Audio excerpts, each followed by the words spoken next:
We open our show with quarterback moves out of the transfer portal to their next destination. We continue hour number 2 with something similar, again in the SEC, but this time it's SEC to SEC. Former Ole Miss quarterback Austin Simmons, he has landed in his new home. He's headed over to Columbia, Missouri. He will join Eli Drinkwitz's team with the Missouri Tigers.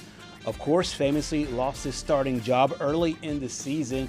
Not too bad because that guy is still playing. Trinidad Chambliss has his team in the college football playoff. Austin Simmons will look to do the same thing in 2026 with the Missouri Tigers. Welcome to Southeast Sports Plus. I'm Gerhard Mathangani, joined by Patrick Walsh. And Patrick, it felt like a situation where you're too young to remember a guy named Wally Pipp, but Wally Pipp got injured, I think at one point, ended up losing his job, and next thing you know, there is a famous player that comes in, takes his job, and then now Wally Pipp ends up becoming a verb. Now, in my opinion, I do think that Austin Simmons is a good player. It's a great player. I don't think he's on the same level as Trinidad Chambliss, but you needed to have games to prove it, and now we have those games. But a good landing spot here for Simmons. Too young, as you mentioned, to understand that one, but I'm not too young to understand the Drew Bledsoe, Tom Brady.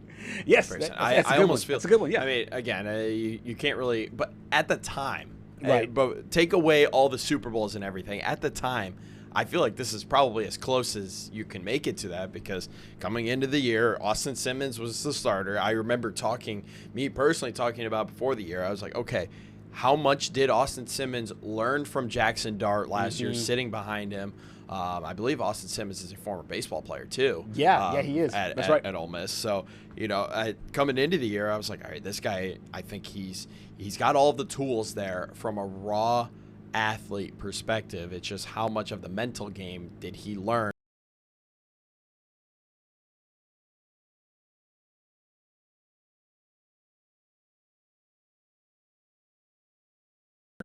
First game against Arkansas, throws for, I believe, 353 yards. Yes. I think it was. I think that was the number that really sticks out to me, that looking back on it. And, I mean, he hasn't looked back since. And one of the main problems that Austin Simmons did have early in the season was he threw a lot of interceptions. That's right. I think they beat Georgia State.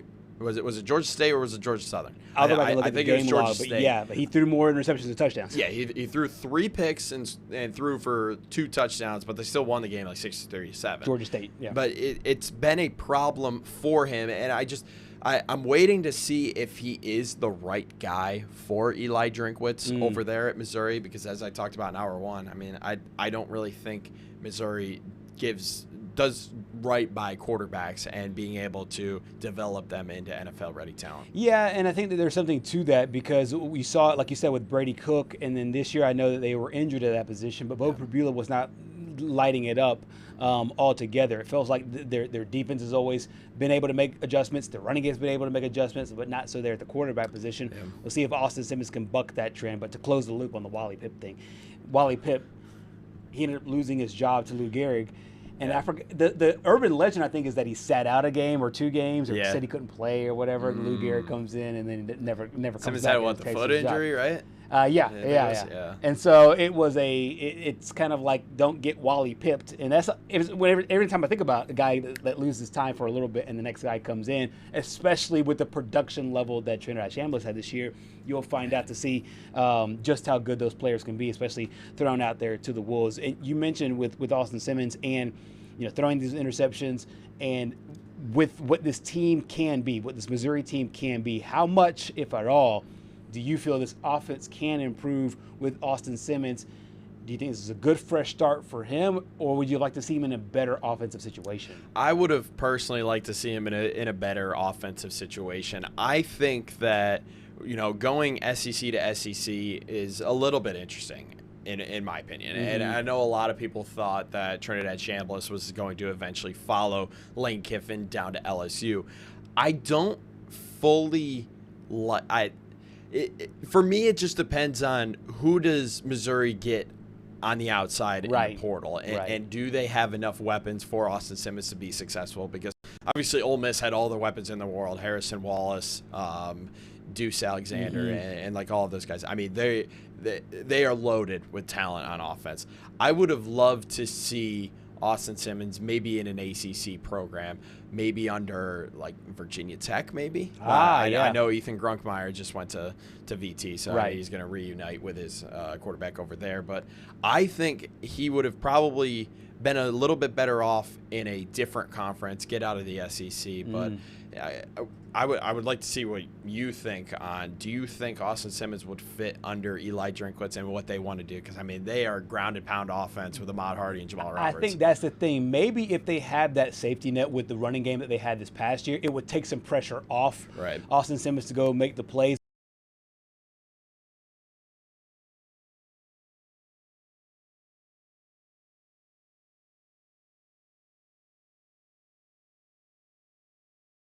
To be very decisive. I think in a Missouri offense, this is no disrespect to any of those guys, I think you can hide the quarterback a little bit with a strong running game and short intermediate passes. So can you play to his style? That's one thing.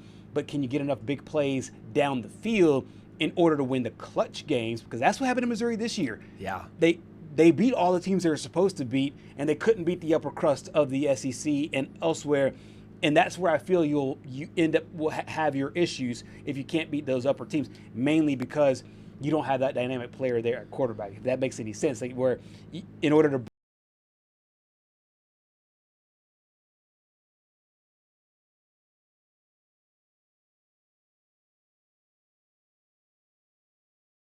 a really good quarterback, but me too. I just don't think Missouri needs to find a new quarterbacks coach or something. Like just something happens there in Columbia where these guys that have great talent. And I know Brady Cook, didn't really have a great end of the year, but it's the Jets, and the Jets program is just a joke at this point. And everybody that's left the Jets has succeeded. I saw a hilarious picture, and I hate to derail this conversation. I saw a hilarious picture when Aaron Rodgers signed, and it was Aaron Rodgers there, and then it's Robert Saleh that's there. There's somebody else. All three of those guys are in the playoffs with the other teams. So Aaron Rodgers in the playoffs with the Steelers. It was Robert Saleh and somebody else that was in the photo op or whatever. And you see the photo op, you see the date on it. It was a couple of years ago, and they are like, they all left the Jets, and they're all now have more success. So it feels like you almost have to give guys a mulligan whenever they're with the Jets. Sam Darnold is probably the number one player. That's who it was. Maybe. Maybe was it? No. In the photo op, it was somebody else. It's either a coach, a defensive coach, or offensive coach. So it was somebody in that little picture with Aaron Rodgers, and you just did that math of wow, they all landed on their feet. The only win they had this year was somehow getting 2 first-round picks for Sauce Gardner. I mean, that trade still blows my mind, and especially for the Colts to give up that much draft capital. Overpay, I mean, you don't have to worry about the Jets doing anything with that. But anyways, back to our conversation.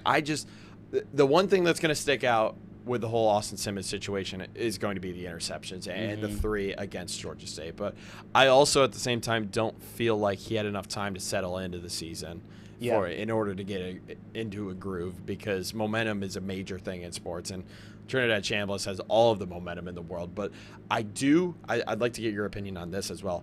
I really like that he's sticking with Ole Miss through the rest of the playoff run before heading to Missouri. Just in case something does happen to Trinidad Chambliss, he still has that opportunity to come in and still lead them to a national championship. For sure. He has a cautionary tale with his head coach, and I think that there's a lot of positive energy right now in that Ole Miss program that is like, hey, stick with us, we're your brothers. And I feel like a lot of that is based on what happened with Lane Kiffin. And so it feels like, and I think the trendsetter on this was probably Charlie Weiss Jr., who made the decision, yes, I'm going to coach at LSU, but I'm staying with his football team. And the fact that he stayed with his football team, and now it gives everybody else that, hey, even if you are looking elsewhere, think of one team right now. Think of the 2025, early 2026 Ole Miss Rebels. That's it. After the season ends, whether it's in the championship game, in the semifinal, after this game ends, then you can go off elsewhere and do your own thing. And so I think that there's a good chemistry right now within that locker room that is all sticking for this team, and possibly in this day and age, an understanding of, we understand that if you want to leave elsewhere, but do it after the national championship game. Do it after we lose our last game. Give this team, give everything that we worked for, an actual chance to hoist a championship trophy. We started this thing. For most of these guys, they started the same thing last offseason. It's like, hey, let's see it to fruition. And I think Austin Simmons saying that I'll stick around just in case a freak thing happens in the semifinal or in the championship game. We saw this with Jalen and Tua. Yeah. And that was obviously because Jalen was playing poorly, but let it be an injury or whatever. I do like the message that it sends not only to his club, but to other quarterbacks out there, that you can go and stay with the team that you're supposed to stay with, at least for that season. If we are going to play a year-to-year game, make it a true year-to-year game. Yeah. Don't make it an 8-month game like it seems has turned into for a lot of people. Right.